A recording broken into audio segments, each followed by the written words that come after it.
welcome to Let's Talk. And my guest today, and you see it, is none other than Lisa Rinna. I'm so glad to have you here. We're actually next door to each other. You're in Beverly Hills, right? I am. I'm in West Hollywood, so we're not that far apart from each other. We are not. Well, I'm so glad that you're with me today. And first of all, I want to thank you so much for matching a donation of 500 masks to the first responders. So everyone, to thank all the guests that's come on to Let's Talk, we're able to donate 500 masks for each of our guests to the first responders in New York. And we're working together with MJ Day at Sports Illustrated Swimsuit, editor-in-chief. She's helping us distribute them in the East Coast. So your generosity is amazing. Thank you so much. For any of you guys who also would like to help, here's our website, and you can go there, and everything helps. With that note, I am so excited to be with you today. You have no idea. I'm so excited too. Well, we haven't seen each other for about 2 years of time. Last time we saw each other was actually in my studio. We were plotting and planning the career of these two beautiful, gorgeous women right behind me, Amelia and Delilah. And look at this. Look at that gorgeous woman behind me as well.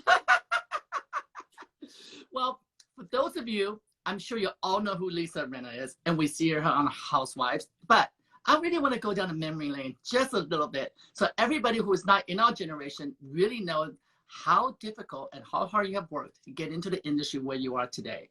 So will you share with us a little bit, how did you end up starting to model? And I remember you were represented by Wilhelmina. I was represented by Wilhelmina in Los Angeles, but I started in Portland, Oregon. If you can imagine, my sister was living there, and so I went and lived with her, and I went to Nike for a go-see. And at the time, Nike was going around and doing these shows, these like athletic aerobic shows to show their clothing. So like, let's say Magic in Las Vegas. So we would go to Magic and we would get up on stage in our Nikes and our Nike outfits, and we would like do aerobics and run around. And then I shot the Nike catalog, and that's really how it began. Now, listen, I'm only 5'7". I mean, on a good day, I'm 5'7". So I'm very short for a model, as we all know. So it wasn't necessarily what I wanted to do. I wanted to be an actor. But the long and short of it was, I was going to the University of Oregon, and I was taking acting my first year, and you had to be asked to go into acting too. Right. I was not asked. Why? I was not asked, and I couldn't tell you why. To this day, I have no idea, but I was so devastated that I quit school. Wow, so you were about 17 at that time? 18. 18. And were your family supportive into the modeling and acting career? Well, they were, because my mom wanted to be an actress way back in the day. And my father is an artist. So it wasn't like, oh my God, you can't become an actor, and you certainly can't become a model, because in my family, that was regarded as very cool. Wow. So, you know, they were sad for me that the acting teachers were like, sorry, look at that picture. Oh my God. This is probably when you were 16 years old, when you got your first headshot. Oh my God. Might have been 18. Might have been right around the time we're talking about. I had to dig this up because I want everybody to see that you look like you have not aged a day. Look at that gorgeous face. And the bangs are the same. Well, that is hilarious. I can't believe you found that. I do a little bit of research, you know? That's really good. So anyway, that poor little girl was pretty devastated at the time, but I have this thing in me that is like, listen, I'm not going to give up. That's what I want to do. So modeling only became kind of a means to an end, because I didn't have anything else to do, to be honest with you. I never set out to be a model, which I think is the story of a lot of models, isn't it? It's not like they set out to do it. It was kind of my backup plan, really, because I literally just quit school, and I was like, well, what am I going to do? So I went to live with my sister in Oregon. I somehow got shots with a photographer and made a Z card. We call them digitals now. I know, Z card back in the day. Hilarious, right? Absolutely. Well, I don't know if this was from your Zip card or your headshot days, but That was headshot days. So after Z card, that's headshot days. I gotta say, I love this photo. It's so iconic to me. It's like with Photoshop. It was like Photoshop in the best way, but no Photoshop because it was shot during that time where there was no Photoshop. So you guys, this is what photography was like back in the days. It's so blown out by lighting. It's so blown out that I love it so much. We absolutely love that light. It's so beautiful. Well, here you are transitioning from modeling, acting, modeling. This is what everybody, all the girls and male models now aspire to do. We see a lot of talents try to transition between modeling and acting. And you had a successful transition, but I don't know, was it hard getting into it? You mentioned that you'd want to ask first. What was your first role and how did you land that? And how did you feel when you land that? Well, as I say, I don't give up. So even though they basically told me no, I just kept going. And the next move I made was I moved to San Francisco. And so in San Francisco, I went and got myself a modeling agent, or tried to get a modeling agent while I was going to take acting classes. And I went into model management. I'll never forget this. And model management was like the cool, like the IMG of the day, right? Yes. In San Francisco. And I went in and I met with them, and they literally said to me, honey, you should get on the bus and go back home. Because you were short. Because I was short and I wasn't what they were looking for. I wasn't model material. And so there's the next blow was like, oh my God, now what am I going to do? And I was like, well, I can't really get back on the bus and go home.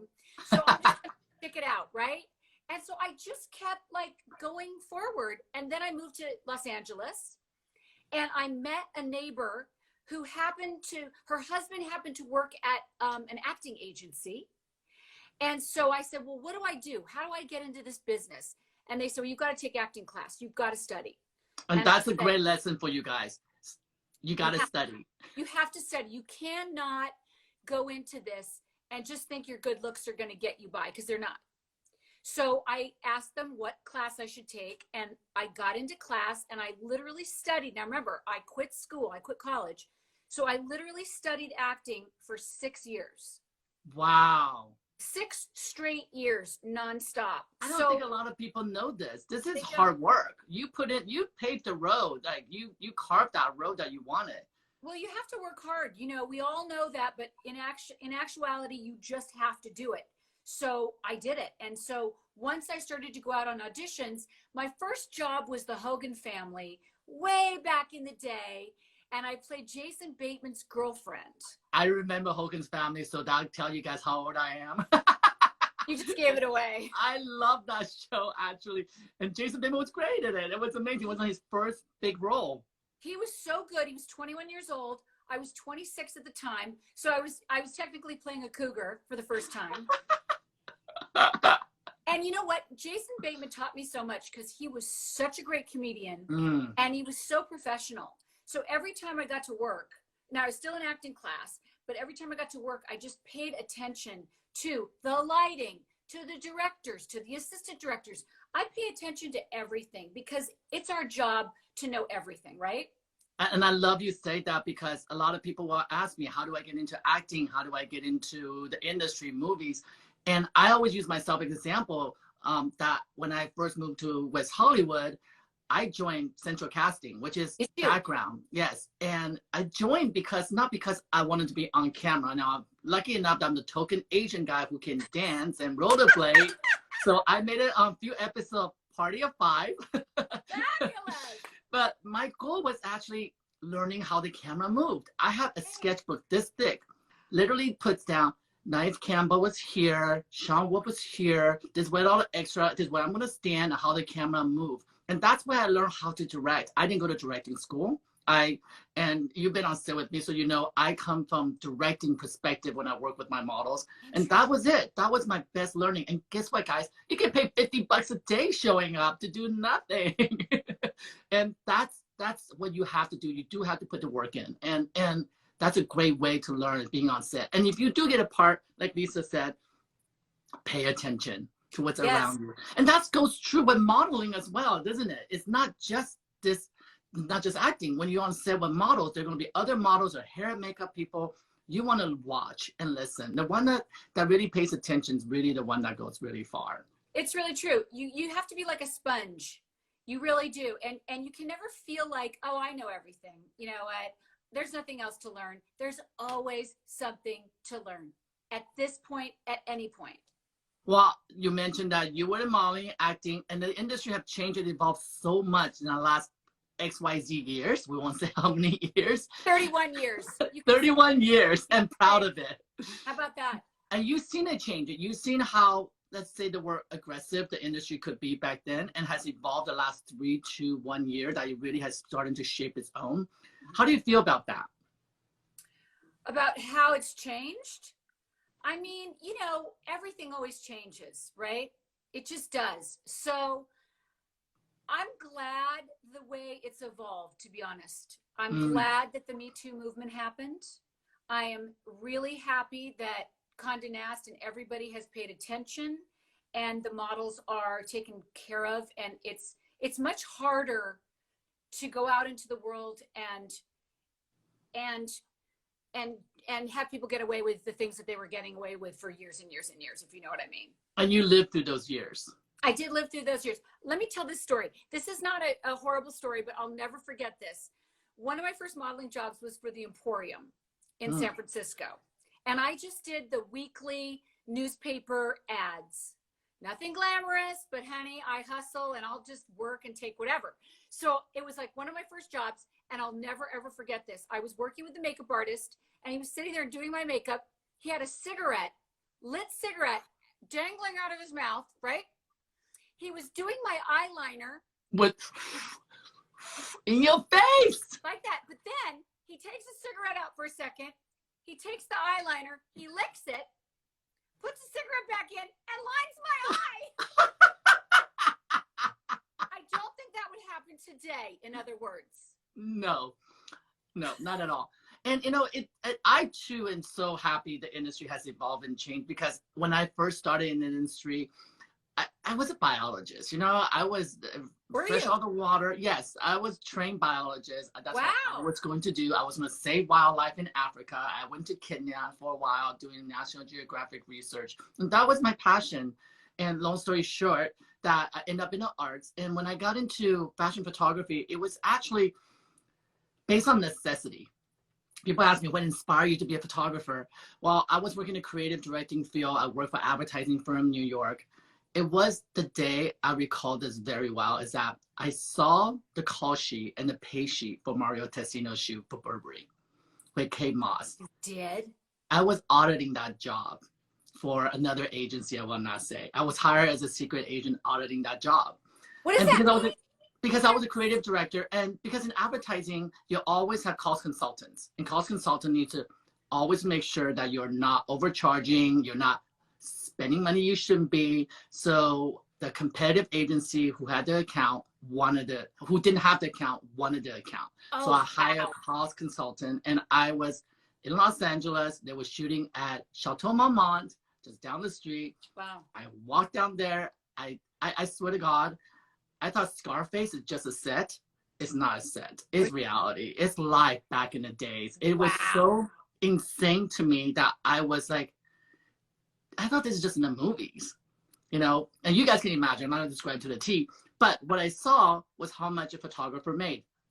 And then I saw this little line says residual.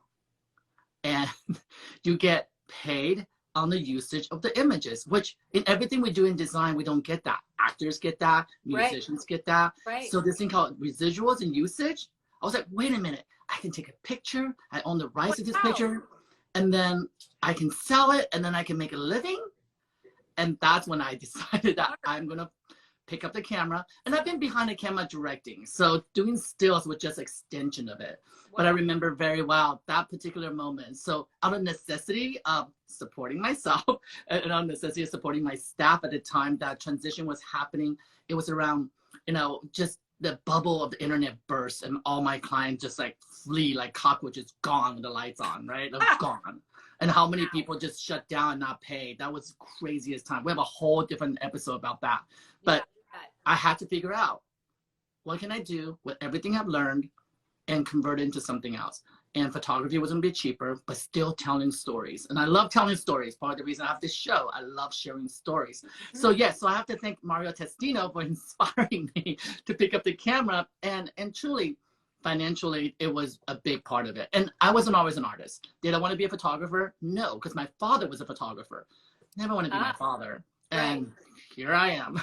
You know, can't deny the fact. That's exactly where I end up. And I agree with you. The evolution of this business have changed, and for a lot of us benefited from it. You know, we talked about this earlier offline, that you asked me, what's so different for me? Well, one thing is that a lot of people don't know, a glass of wine for dinner is fine, but I'm not a person that goes out and party and drink. But although my personality evokes that energy, so people are like, it'd be so fun to go out and drink and get drunk with him. Oh my God, he'd be a blast.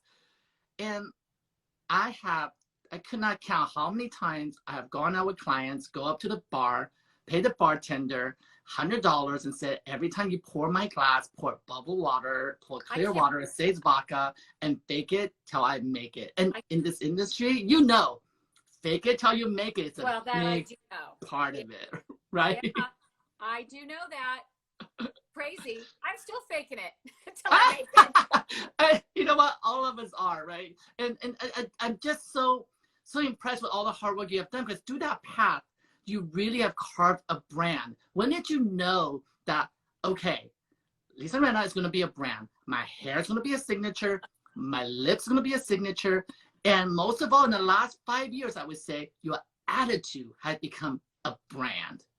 Well, I wish I was as calculated as the way you just said it, because I wasn't. I will tell you, when I knew I wanted to be a brand was when I saw Suzanne Summers.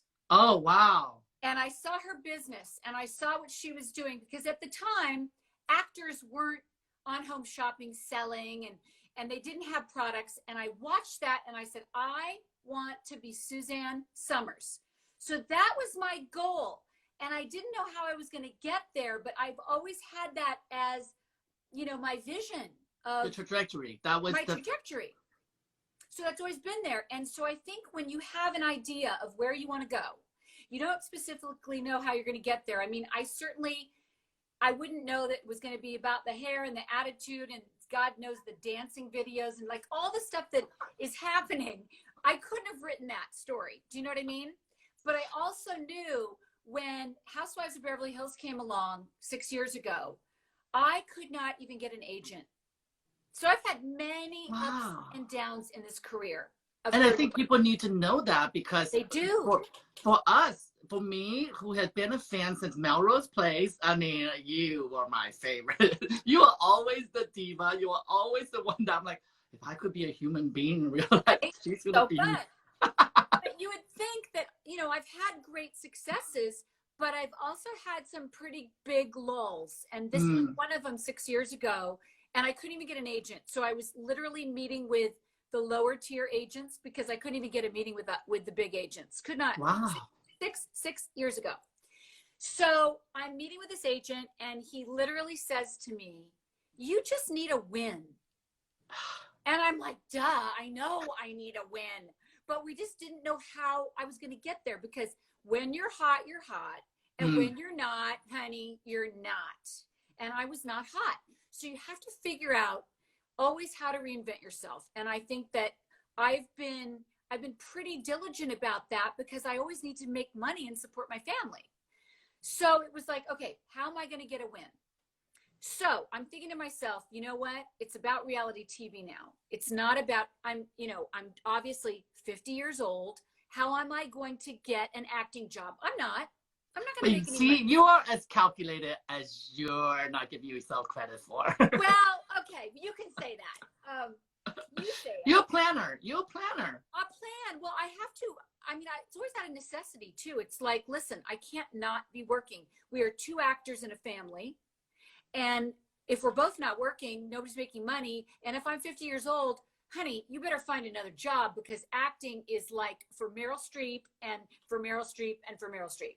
And that is in the industry. Ageism is very difficult, whether it's acting, whether it's reality TV. And I experienced that being Asian, that if you're older and you don't have the fair skin, you really don't look Asian, you don't belong on Asian television. And as you know, Really? Well, it's just, you know, a persona of an Asian person with dark skin is because we're in the field working, picking rice. And I don't have a problem with that, because if I make you guys all eat rice, that means I'll be rich. But, you know, but for me, I did a lot of TV in Asia. I remember the first time stepping on set of an Asian Next Top Model. The makeup artist came up to me and said, "Do you want me to make you lighter?" And I was like, "What?" And they did my makeup, and I looked in the mirror. I was like, "Oh my God, look like a geisha." No. So from that point forward, I did my own makeup every day. And because I wanted to be true to who I am. And a lot of people didn't know I was from Asia. They're like, "Oh, from people in Thailand will think I'm from Korea. People in Korea think I'm from Vietnam." And I'm from Taiwan, so I'm Chinese. And that was the last for people to know. And so I'm really proud to know that, okay, I can break those boundaries. And then I think for women especially, you know, I work with Cindy Crawford. I work with these supermodels that they're in their 50s, and they are absolutely stunning and beautiful. And it just sounds so weird to me that we have to go, well, she's 50 now, so women photograph her. Oh, she's 50 now, therefore she doesn't play that part. But yet, when you were 21 years old, you can play a 40-year-old cougar, right? That's right, of course. Exactly. So, you know, I wanted to make it okay to be 50 years old. I wanted to somehow find a way to do something where I was able to embrace who I am authentically in this moment. And that's something that we all want to do at all ages, right? It's a little bit easier to do when you're 21 years old. Well, yes, let's go back when you're 21 years old, just kind of get a little nod on that, because I think, as you said that you're not calculated, but I feel like when I get to look at your career path and look at all the pivotal points that you have marked, they're so important to where you are today. They are. Especially moment like this. Right? I mean, back in the days, people would say, "Oh, she's doing Playboy. That means her career is over." And was that true? No. Well, you know, I like to push the boundaries. I've always liked to push the limits. And, you know, I'm pregnant. I am the only woman to ever pose nude in Playboy pregnant. Amazing. So I just, you know, it was the weirdest thing. I was pregnant. I was doing Melrose Place. And for some reason, it just clicked. I was at a newsstand and I saw the Playboy magazine and I went, "Oh my God, I have to pose nude for Playboy pregnant." And I came home and I told Harry, and he was like, "You are out of your mind." Like, I think Harry probably said that to you on a daily basis. He said that so many times to me, but this was a big one. This was the one he was like, "Are you kidding me?" I said, "No, I'm gonna call Hugh Hefner and I'm gonna say, what do you think?" And that is exactly what we did. I called my publicist and I said, "Okay, you're gonna think I'm crazy." She goes, "I kind of like it." So she called his office and he said, "Well, I want to see what Lisa looks like pregnant, because I don't know what, you know, like, what does her body look like?" So here I am, picture this, in my trailer doing Melrose Place. So we had one of those old trailers that has like that wood paneling on the inside. And so I got my makeup artist to come in and take pictures of me on the Polaroid camera, because that's all we had at the time, right? And I told her that I was taking these pictures for Harry for Valentine's Day, because I'm like, what am I going to tell her? So she takes these, like, you know, kind of sexy, beautiful pictures, and the lighting was so fucking phenomenal because of whatever the paneling was, right? It was like 5 o'clock and the sun was coming in. So I took like 6 of them. We sent them to Hugh, to Hef, and he loved it. And he was like, "Yes, I want to do it." And I said, "Well, here's the only thing. I want to be able to pick my own photographer, my own hair and makeup, and really, you know, kind of control it as much as possible." And he said, "Okay." So we hired, what's his name? Francesca Tillot. Is that the wife? Wait. Yes, Francesca. Love Francesca. Well, the husband, who's the husband? I can't even think. He shot it. Oh, yes. And we're friends. He shot it. And then she did the makeup. And Alberto Tillot. Alberto Tillot, thank you. I'm old. I can barely think. So it was beautiful. It was fashion. It was gorgeous. And I am still, to this day, I'm so proud of it. You know, I love having. Well, you didn't only do it once, girl. I know. You're like, "Okay, I have my baby, and I'm going to come back and show you guys how to do it again." 10 years later. Why not, right? Incredible. And this is what I think you have done that break the stigma of what a person's supposed to do to get where they need to be. Because here's the path of you twice on Playboy, and yet you are the most family watched television selling clothes on QVC. Isn't Could you that crazy? ever imagine that before, right? Well, it's really kind of crazy. Yeah. I mean, you don't normally put all of those together in the same pot. You know, that's where I've been really, really lucky. And then I'm on a reality show where I curse every other word, and I'm fighting and doing like horrible things from time to time. And so it's really been a really good learning lesson that you can basically do anything you set your mind to, really. I think I'm a good example of that. Don't ever limit yourself. I think you also own it. You always own those things that you do. You don't go, oh, those 2 covers, we don't talk about that. Oh, no. Oh, we don't talk about the plastic surgery. We don't talk about my hair. We don't talk about this and that. I think every mistake that people think they're mistakes, you embody them and you embrace them as a stepping path to whatever next thing may be. And the surprises that it keeps giving you is such a blessing. And right? When I got to meet you the very first time, you brought 2 wonderful people as part of your blessing to me, and I want to talk about them a little bit. Aww. And look at this gorgeous girl, Delilah. My favorite pictures of them to this day are shot by you. Thank you so much. You know what? I would have to say they're still my favorite pictures of them as well. And right? this one was appearing in W Magazine. Come on. For Amelia. Well, first of all, thank you so much for bringing them to me, and thank you so much for trusting me. And as you know, in this industry, photographers are a dime a dozen, and their reputation is so important. I want to understand, how do you shepherd your daughters into the industry when you yourself have gone through it and you know it wasn't easy? Well, I think it's tough, but I also think it's helpful that I've been there in a sense and have an idea of what goes on. So I'm not blind, you know, I'm not stupid. I know exactly what it's all about. And I've just done the best I can with being honest with them, with everyone. I mean, it's not an easy business. There's a tremendous amount of rejection, a tremendous amount of competition. And, you know, all I've said to these girls is you need to be nice and kind to everyone. You need to work your ass off. You need to pay attention to everything that's going on. And try not to take anything personally. And that's kind of all I can do. You know what I mean? I can open a door for them, but they have to walk through it. And both girls are very different. Once you get to meet them, Delilah was absolutely just open canvas. She's like, do whatever you want. You want me sexy? I'm going to give you Britney Spears. I'm going to give you sexy. If you want less, give you more. And that is so important that you have actually built that trust in them with me, because you can walk on set these days, or back in 3 years ago, let's say, that when the photographer says, oh, you want to be sexy and you're 19, but go ahead and take everything off and not protect them. And for me, we had a lot of conversation, not just with you, but I know Harry was very involved to make sure the imagery of the girls were appropriate for their age. And yes, you and I like to push the boundaries. And there were definitely a few shots where like, we might want to hold that off a couple of years. That's true. Because they came to you at like 15 and 17. Yes. They were very, very young. But photography can really shape and create magic when they trust you. And Amelia, on the other end, it was more shy. She was more timid. She was 15. And yet her sister is just a powerful energy, and I had to look at her and go, how do I make them feel both comfortable on set? Because it was the same day. One came a little bit earlier than the other, you know. And I was so impressed the way you managed them individually and how they were as young women at that time. And I knew I know we had a conversation after you asked me, how were the pictures? And I said to you, it doesn't matter. They're going to grow in the next year and a half, and they're going to become something amazing. And we talked about each one of the strengths, each one of the weaknesses.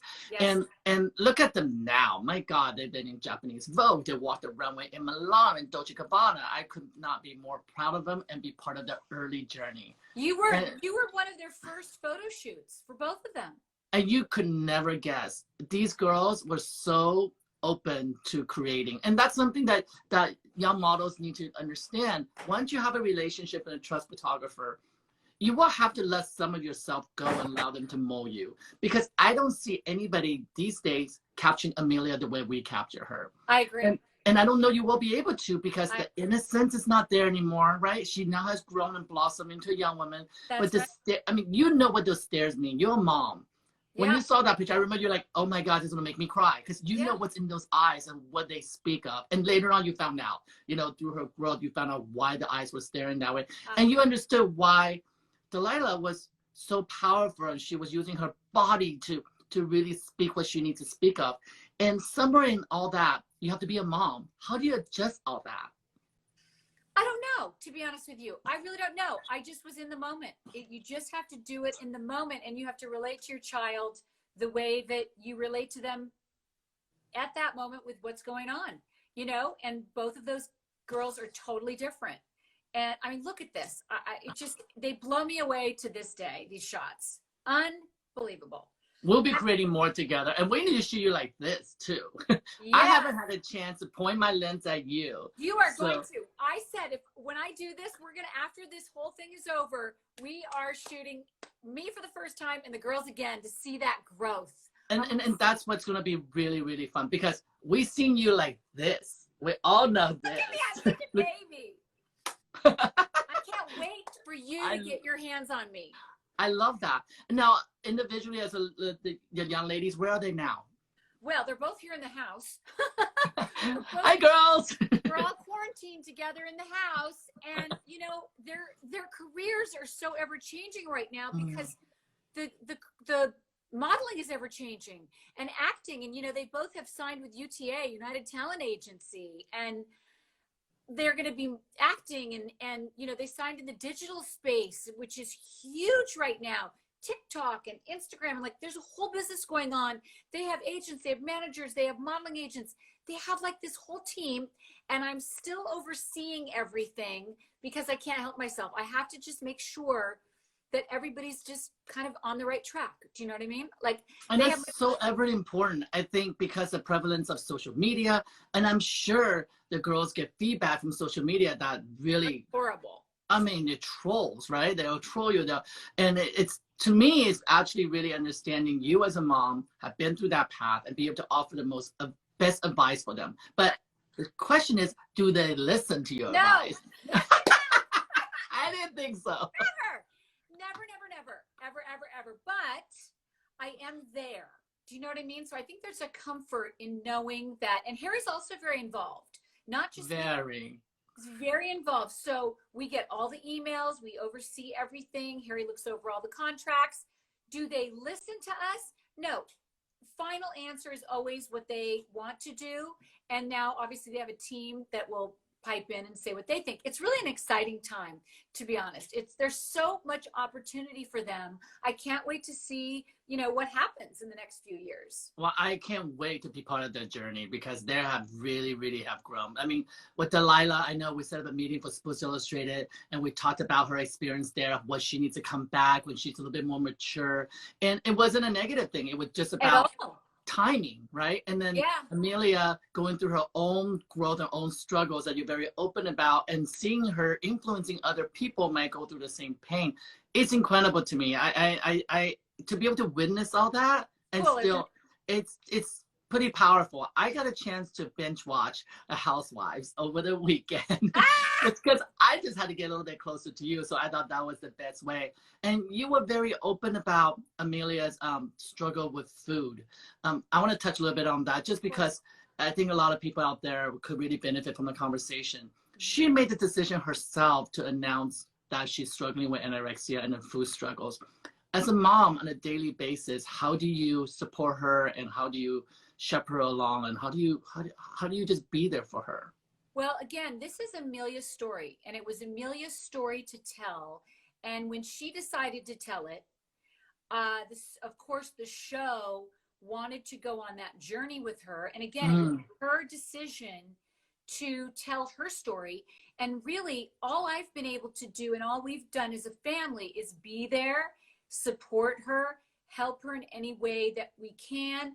the thing that's been so amazing and beneficial is that she's been willing to be open to everybody over social media. So everybody saw, read, heard, and she helped so many mothers, young girls. Like, I had so many mothers reach out to me and just thank me for Amelia. Thank me for Amelia coming out and sharing her story, because I think in the long run, it really helped so many young girls and mothers understand that journey. And empowerment, right? Through her own struggle, she has empowered. And I think that she has learned that from you, the quality that you have. I mean, come on. I don't know, but she's really, I mean, it's pretty amazing, her courage to come out at such a young age, because really that's usually something that most models and most young girls hide. Yes. It's a hidden like taboo basically in this business. And you know, also 20 years ago, you couldn't have talked about it. You'd never work again. Exactly. Ever. So it's pretty brave of her and courageous to even open the dialogue, because it could have ended her modeling career just like that. And it did just the opposite. And I think when you're authentic, when you are your most authentic self, that's what is so amazing and connects you to people, right? That's what we all really want. So when somebody is that open and honest, everybody just like, boom, it was like people were calling off the hook. Agents, managers, everybody wanted her. It was just really unbelievable. Really cool.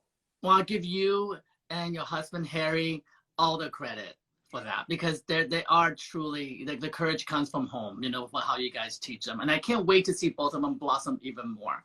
Now, I want everybody else to also to get a little bit of information that if they want to become a CEO of their own brand, like Lisa Rinna has done, from Playboy to acting to marrying sexiest man alive on People magazine cover many, many times. And what is that path to understand, to be empowered and create your own brand?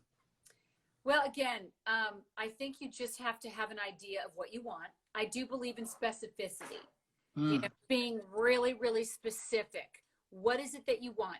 You've got to study. You've got to, again, study life, study the world, study what you are doing. You have to be prepared. You know, luck is preparedness meeting opportunity. So again, never stop creating, never stop learning, never stop studying. And, you know, I'm 56 years old right now, and I am probably at the height of my success, right? This second at 56. Wow. How about that? How about that? Now, QVC has been part of your family for a very, very long time. 8 years. 8 years. So tell me about that journey with them. What is it? What is your involvement, and how do you bridge between the acting, the mom, and then designing and being on QVC? I think you're on every week. You're traveling back and forth. I'm on a lot. And, you know, I always wanted to do home shopping. I don't know why. I just, you know, again, that Suzanne Summers model was in my head. And we opened that thigh master lady. That's right. We opened Belgrade, our clothing stores, back in 2003. So that was at a time when I was 40, and I said, I got to do something else. I've got to like create. I love fashion. I need to do something. And Harry was like, what about opening up a store? Okay, let's do it. Blah, blah, blah, blah. We do it. We needed money. We needed something to do. I needed something to do. So had the store for 10 years. Love editing. Love buying the clothes for the store. So somebody from QVC came to the store, saw my aesthetic, saw the things that I love, decided to, you know, do the line with me. I met a manufacturer. I started working with a designer. We designed together, and voila, it just worked, you know. And all the people that I started out with Kim Kardashian. All the Kardashians were selling. Kris Jenner, Nicole Richie, Jennifer Hudson. I mean, there were so many celebrities at the time selling on QVC, and I am the only one left. They're all gone. You know what's interesting from our talk, just listening to, there are a few words that keep coming up, and that's need, authenticity, and hard work. Those are three such valuable words. I hear you. I don't know you're aware of it, but you're echoing over and over. And need money, need to provide for my family. Yeah. Therefore, I'm going to do hard work. But through hard work, I'm going to be true to who I am.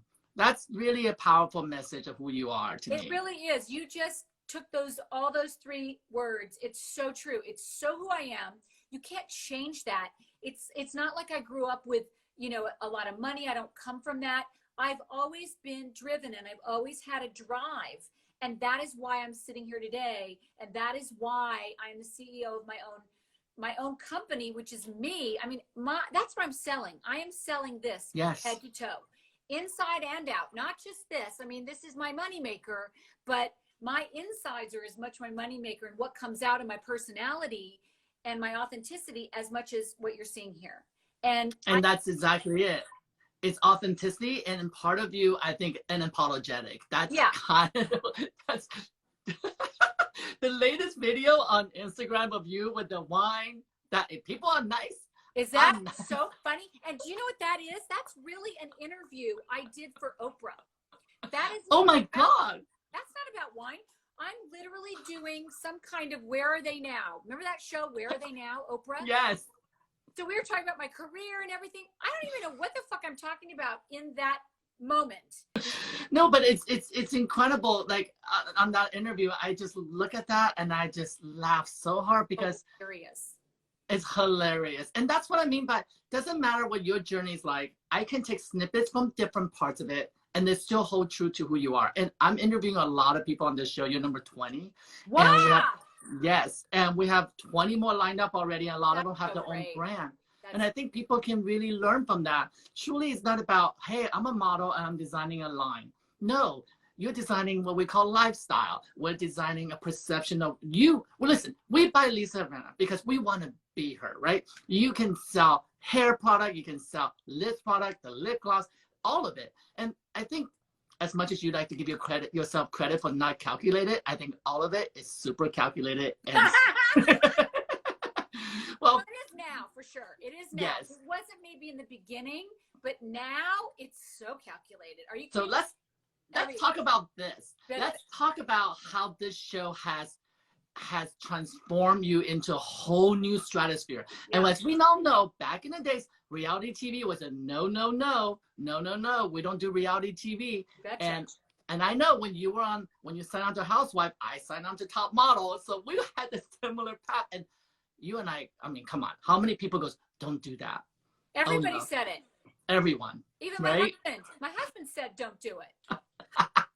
But now he says, I was right. He goes, you know what? I'm glad I didn't listen to you because you were right. And I love his cameos on it. I do. I love the little cameo he has. I love that he goes hiking and never around. It's all so good. It's really good. And he only shows up. He'll only come on about 3 times during the season. That's about it. And they're okay with it because, you know, most times they want husbands there a lot more. But he's Harry England, and they know that. So. I mean, he's too busy chopping on Medusa's head and holding him in his hand with his loincloth, guys. Honey. If you don't know that reference, Google it. Clash of the Titans, honey. Google it. Google it. Well, let's talk a little bit about the Housewife before we go into Q&A. So we know the other Lisa have left the show for the Housewife fans. So would Lisa Rinna be the new Lisa? Well, you know, they call me Rinna on the show, so they didn't even call me Lisa. So I think we're just retiring the name Lisa because I'm known as Rinna. Yes. But, you know, do that show, you have transitioned a lot, and I think a lot of it has to do with your kids growing up. You were definitely more verbose and unfiltered to the max, and in the last couple of seasons, we got to see you really kind of evolve and be more caring and less, I'm going to quote the show, shit stirrer. Yeah, they still call me a shit stirrer, but that's okay. It's my job. But for the guys out there, just so you know, there is a responsibility being on a reality show. You can't be boring. I'm sorry. You know I'm Top Model. I'm the shit stirrer. You know, we're the sun and cows, as they call it. We were cast for that reason. We were cast for unfiltered. And ultimately, at the end of the day, we say what we believe. You say what you want. And it's up to the editors to kind of piece it together. Right. And we put everything out there. That's it. And sometimes we look like shit. Yeah, and you know what? Sometimes it's really hard. You know, the show's premiering tomorrow night at 9. Yes, I can't wait. It's, you know, it's nerve-wracking because we shoot the show and then airing the show is a whole nother story. I don't know if that was the same for you, but the way it's all edited and all the confessionals, you don't know what people are saying about you until you watch the show. Oh, I had my dramas. You remember there was a whole drama. People tried to vote, like actually vote me off the show with petitions because I said something. And just for those fans out there, just so you know, if you watch that episode really clearly, I never said what the show portrayed it. I said. And that, yeah, I know it really. And we can't come out and defend those situations because we have a contract. Listen, it's not an easy thing to do. And I know that, but I signed up for it. And yes. So listen, if you're going to sign up for a reality show, your life is, you know, open book. It's an open book, and you can't hide anything, and you can't lie about anything because the truth always comes out. And it's so funny to me when somebody, and it happens all the time, people think that that their skeletons are not going to come out of their closet. And I'm like, how did you think that this was not going to come out? What do you think the story producer's job is? I mean, it boggles my mind. I'm like, okay. I mean, I've learned so much by doing this show. I mean, so much about myself, so much about other people and how I interact with them. And it's, you know, it's been an amazing platform. It's amazing real estate to be on Bravo television. Now, yes, we cannot not talk about Housewives, but thank Andy Cohen for the road that he had paved for this franchise. He's one of my major inspirations to be able to sit here. I remember an article I read about 6 or 7 years ago when a housewife just started picking up the steam. He did an interview right before he started doing What's Happened Live. And he had talked about he had a little twitch in his eyes and he has a little bit of lisp when he talks and all that. He just let all that go and overcome all that confidence. And he was behind the camera. He was writing. He always had the knack for that for NBC. Listen, if Andy's watching, if you ever get to see it, my dream when I was on Top Model was ever to get invited onto his show or be able to meet him because he's been such an incredible inspiration for me to be able to sit here and hosting an online show. So cool. It's truly because of what he has done. And listen, being a gay man, be able to live his life out loud, unjudgmental, and fearless, and just authentically him. And he's amazing. So I thank you, Andy, for doing that. And also thank you, Andy, for bringing us the franchise of the Adventure Trump rules, the Housewives. And without that, truly, you wouldn't be here today. I wouldn't be here today. I would be somewhere else. I'd be in another iteration. But thank God I took the job, you know, when it came along. Thank God I was like, you know what, this could be good to do right now. This is different. This is going to scare the shit out of me. I should do it. And I did it. I like to scare the shit out of me. So I'm going to ask you this. Are you a little scared what's going to come this season? Yeah. Yeah, I'm a lot scared. I'm always scared. Yeah. I will have to say, last season, the whole like lighty-tighter dance and dog drama, it was up there with a Tiger King. I mean, nobody died. But I mean, come on. It was kind of fantastic. I did not know a situation like that can milk an entire 20-some episode arc. It was incredible. It was incredible. Well, it's a lot different this year. I will tell you that. It's a complete 180 this year, but it is even more. It's so shocking what we go through this year. I can't wait for everyone to see it. I can't wait to see more Denise Richards. I had an opportunity to work with her. I know you guys were friends, so what you guys see of Denise is who she is authentically in real life. She is that kind, and she is that naive, and she in many ways. Well, let me tell you something. It's going to be a ride. It is amazing. Going to be a ride. Well, let's jump into a couple of Q&As before we let you go. This is really exciting. Thank you for being here. So here's some questions for you. I have just loved it. I knew we would have a good time, but I have had even a better time than I could have imagined. Oh, absolutely. And we can have another talk and another talk and another talk. Oh, we could just go on and on and on. Forever. Well, so you've been very open about having plastic surgeries or having injections or whatnot. God knows Dr. Diamond was on, and I know you see Dr. Diamond as well. I love Dr. Diamond. We love Dr. Diamond. Oh, yeah. I have finally let him he finally convinced me to allow him to put a little bit of something to make minor adjustments where I would not notice, but it would change the way I feel. I said, fine. And you let him? When this whole thing is over, when I get to go to his office, just go in and say, do whatever you want, Dr. Tyrant. I was so scared. I was so scared. So for your kids, if they wish to start improving or adjusting, will you support it? Well, I'd like to not know about it, to be honest with you.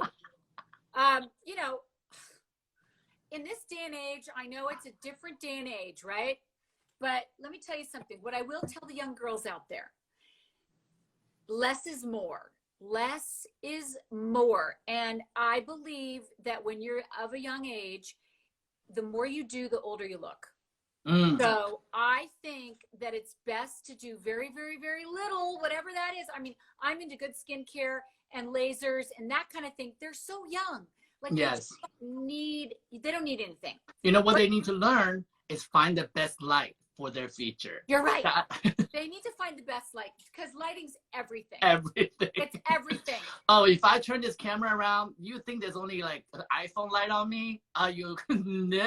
Oh, honey, you should see all the lights I've got around me. Oh, wow. Here's another question for you. Both you and Harry work so much and being so involved as parents, but yet both of you travel so much. What do you guys do to keep this marriage working?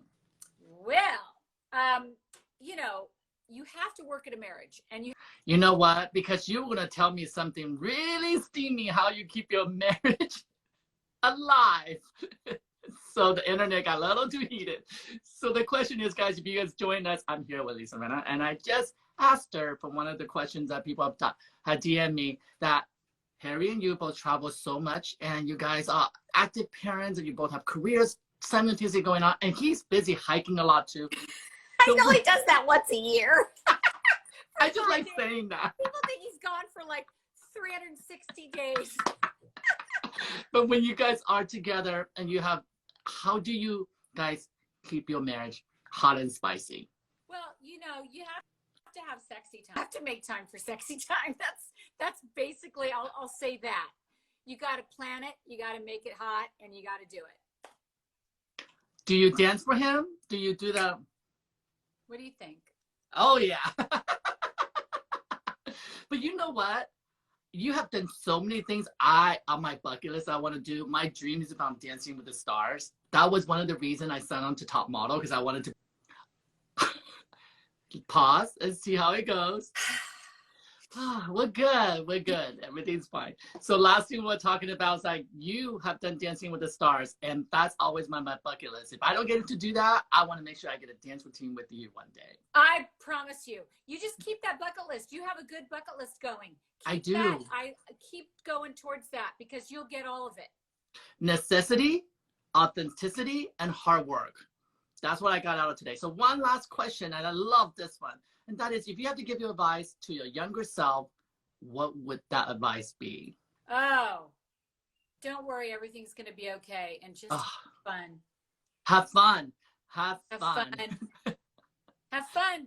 Yes, absolutely. And thank you so much, Lisa, for being with me today. I love our talk today, and it just tells me that we can talk again and again.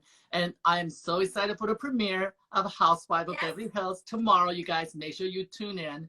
And until we meet each other again, Lisa, thank you again for your generous donation to help the first responders. Of course. And I will be back here again tomorrow.